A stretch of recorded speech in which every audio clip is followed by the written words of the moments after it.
कि ऐसन मनोहर सुंदर मूरत मनोहर सुंदर मूरत हो ऐसन सुहावन सुंदर सूरत मनोहर मंगल मूरत हो राजा जी के जरूरत बहुरत खूबसूरत हो राजा जी के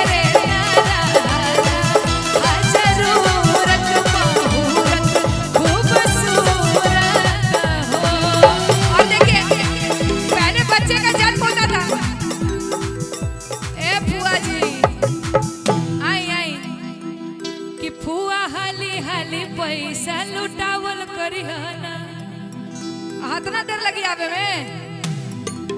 बहुत शुक्रिया। और आइए कहना है क्या कि हमरा बुझा तो बबुआ नियम होई है